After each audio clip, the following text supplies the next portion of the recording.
क्या आप जानते हैं कि किसी भी केमिकल रिएक्शन में हम किस तरह से easily limiting and access reagent को आइडेंटिफाई कर सकते हैं? जी हाँ फ्रेंड्स, इस वीडियो में हम जानेंगे कि लिमिटिंग रिएजेंट और एक्सेस रिएजेंट क्या होता है और साथ ही हम जानेंगे सुपर इजी ट्रिक जिसके जरिए हम इजीली किसी भी केमिकल इक्वेशन में लिमिटिंग रिएजेंट और एक्सेस रिएजेंट को आइडेंटिफाई कर सकेंगे। By definition, the reagent which is used up completely and earlier in a chemical reaction is called limiting reagent. यानी किसी भी केमिकल रिएक्शन में वो रिएजेंट जो कि सबसे पहले और कंप्लीटली कंज्यूम हो जाए लिमिटिंग रिएजेंट या लिमिटिंग रिएक्टेंट कहलाता है। जबकि एक्सेस रिएजेंट या रिएक्टेंट वो रिएक्टेंट होता है जो कि केमिकल रिएक्शन के कंप्लीट होने के बाद भी कुछ हद तक बाकी रह जाए। बाय डेफिनेशन, द रिएजेंट और reactant which left behind after the completion of a chemical reaction is called access reagent. यानी किसी केमिकल रिएक्शन के स्टॉप हो जाने के बाद भी कुछ हद तक जो रिएक्टेंट रह जाता है वो एक्सेस रिएक्टेंट या एक्सेस रिएजेंट कहलाता है। चलिए जानते हैं वो सुपर इजी ट्रिक जिसके जरिए हम इजीली लिमिटिंग रिएजेंट और एक्सेस रिएजेंट को आइडेंटिफाई कर सकते हैं। फ्यू स्टेप्स के जरिए हम लिमिटिंग रिएजेंट को आइडेंटिफाई करेंगे। फर्स्ट स्टेप है हमारे पास calculate the number of moles of each reactant. यानी सबसे पहले हम नंबर ऑफ मोल्स को कैलकुलेट करेंगे हर रिएक्टेंट के लिए जो कि केमिकल रिएक्शन में मौजूद होंगे। Step number 2, then calculate the total number of moles for each reactant using the balanced chemical equation. Second step में हम कंपेयर करेंगे बैलेंस्ड केमिकल इक्वेशन को अनबैलेंस्ड केमिकल इक्वेशन के साथ जो हमें गिवन रिएक्टेंट होंगे और इस तरह से हम total number of moles each reactant के लिए फाइंड आउट करेंगे। थर्ड और फाइनल स्टेप हमें ये बताता है कि वो रिएक्टेंट या रिएजेंट जो कि least amount of product produce करेगा लिमिटिंग रिएजेंट या रिएक्टेंट कहलाएगा, जबकि जो रिएक्टेंट मोर अमाउंट में प्रोडक्ट देगा वो एक्सेस रिएक्टेंट कहलाएगा। स्क्रीन पर मौजूद बैलेंस्ड केमिकल इक्वेशन में 2 मोल्स ऑफ हाइड्रोजन रिएक्ट करता है 1 मोल ऑफ ऑक्सीजन के साथ और as a result 2 mole of water produce होते हैं। याद रखें कि किसी भी बैलेंस्ड केमिकल इक्वेशन में ना तो लिमिटिंग रिएजेंट और ना ही एक्सेस रिएजेंट मौजूद होता है। चलिए सपोज करते हैं एक अनबैलेंस्ड केमिकल इक्वेशन। स्क्रीन पर आप देख सकते हैं कि 1 मोल ऑफ हाइड्रोजन जब रिएक्ट करता है 1 मोल ऑफ ऑक्सीजन के साथ तो as a result 1 mole of water produce होता है। ये एक अनबैलेंस्ड केमिकल इक्वेशन है जिसमें हम इजिली लिमिटिंग रिएजेंट और एक्सेस रिएजेंट को आइडेंटिफाई कर सकते हैं। चलिए स्टेप्स को फॉलो करते हैं और लिमिटिंग और एक्सेस रिएजेंट को इस केमिकल इक्वेशन में फाइंड आउट करते हैं। फर्स्ट स्टेप हमें ये बताता है कि सबसे पहले हम इस केमिकल इक्वेशन में नंबर ऑफ मोल्स रिएक्टेंट के फाइंड आउट करेंगे। जैसे कि आप इस केमिकल इक्वेशन में देख सकते हैं कि हाइड्रोजन का 1 मोल ऑक्सीजन का 1 मोल के साथ रिएक्ट कर रहा है और एज अ रिजल्ट हमारे पास 1 मोल ऑफ वाटर प्रोड्यूस हो रहा है। चलिए अब बैलेंस्ड केमिकल इक्वेशन के साथ इस अनबैलेंस्ड केमिकल इक्वेशन को कंपेयर करते हैं जो कि हमारा सेकंड स्टेप है।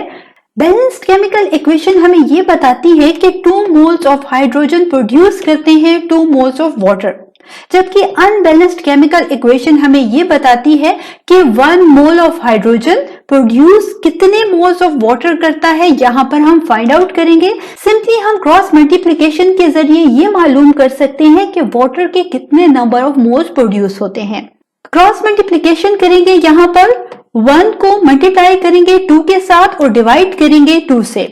जैसे कि आप स्क्रीन पर देख सकते हैं 1 into 2 डिवाइडेड बाई 2 इक्वल होता है हमारे पास 1 मोल के, क्योंकि यहाँ पर 2 से कैंसिल हो जाएगा और एज अ रिजल्ट हमारे पास 1 मोल ऑफ वाटर प्रोड्यूस होंगे।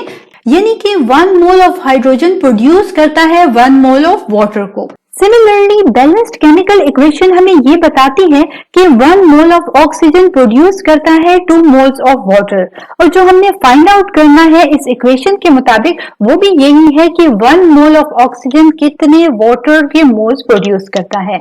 सो हमें ये मालूम करने की जरूरत नहीं, ऑलरेडी बैलेंस्ड केमिकल इक्वेशन हमें ये बता रही है कि 1 मोल ऑफ ऑक्सीजन प्रोड्यूस करता है 2 मोल्स ऑफ वाटर। अब हमने जानना है थर्ड और फाइनल स्टेप जो कि हमें ये बताता है है कि जो रिएक्टेंट लीस्ट अमाउंट में प्रोडक्ट प्रोड्यूस करता है वही लिमिटिंग रिएजेंट या रिएक्टेंट कहलाता है, और जो कि ग्रेटर अमाउंट में प्रोडक्ट प्रोड्यूस करता है वो एक्सेस रिएक्टेंट या रिएजेंट कहलाता है। यहाँ पर आप देख सकते हैं कि 1 मोल ऑफ हाइड्रोजन जो कि प्रोड्यूस कर रहा है 1 मोल ऑफ वाटर, जबकि 1 मोल ऑफ ऑक्सीजन प्रोड्यूस कर रहा है 2 मोल्स ऑफ वाटर। तो यहाँ पर 1 मोल ऑफ वाटर जो है least amount of product produce हो रहा है, यही वजह है कि हाइड्रोजन हमारे पास लिमिटिंग रिएजेंट या रिएक्टेंट कहलाएगा, जबकि ऑक्सीजन जो कि 2 मोल्स ऑफ वाटर प्रोड्यूस कर रहा है यानी कि ग्रेटर अमाउंट में प्रोडक्ट फॉर्मेशन कर रहा है, यही वजह है कि हमारे पास ऑक्सीजन जो होगा एक्सेस रिएक्टेंट या रिएजेंट कहलाएगा। अब तक हमने ये तो जाना कि हमारे पास ऑक्सीजन एक्सेस रिएजेंट या रिएक्टेंट है, लेकिन अब हम ये फाइंड आउट करेंगे कि हमारे पास ऑक्सीजन कितनी अमाउंट में कंज्यूम हुआ और किस अमाउंट में हमारे पास ऑक्सीजन जो है अनयूज्ड रहा। चलिए जानते हैं इसे। सिंपली अगेन हम केमिकल इक्वेशन को बैलेंस और अनबैलेंस को कंपेयर करेंगे। जैसा कि बैलेंस्ड केमिकल इक्वेशन में हमने देखा कि 2 मोल्स ऑफ हाइड्रोजन जिसे रिक्वायर्ड होते हैं 1 मोल ऑफ ऑक्सीजन ताकि वो 2 मोल्स ऑफ वाटर प्रोड्यूस करे। सिमिलरली जब हमने अनबैलेंस्ड केमिकल इक्वेशन को लिया तो यहाँ पर हमने फाइंड आउट करना है कि 1 मोल ऑफ हाइड्रोजन को कितने ऑक्सीजन रिक्वायर्ड होते हैं ताकि वो 1 मोल ऑफ वाटर प्रोड्यूस करे। अगेन हम क्रॉस मल्टीप्लीकेशन करेंगे। 1 into 1 डिवाइडेड बाई 2 हमारे पास इक्वल हो जाता है 0.5 मोल्स ऑफ ऑक्सीजन की, यानी कि हमारे पास इस केमिकल इक्वेशन में जिसको हमने फाइंड आउट करना था लिमिटिंग और एक्सेस रिएजेंट के लिए, यहाँ पर 1 मोल ऑफ हाइड्रोजन को 0.5 मोल्स ऑफ ऑक्सीजन रिक्वायर्ड है ताकि ये 1 मोल ऑफ वाटर प्रोड्यूस करे। यहाँ पर तो हमने ये जाना कि हमारे पास 0.5 मोल्स ऑफ ऑक्सीजन कंबाइन कर रहे हैं 1 मोल ऑफ हाइड्रोजन के साथ ताकि 1 मोल ऑफ वाटर प्रोड्यूस करें।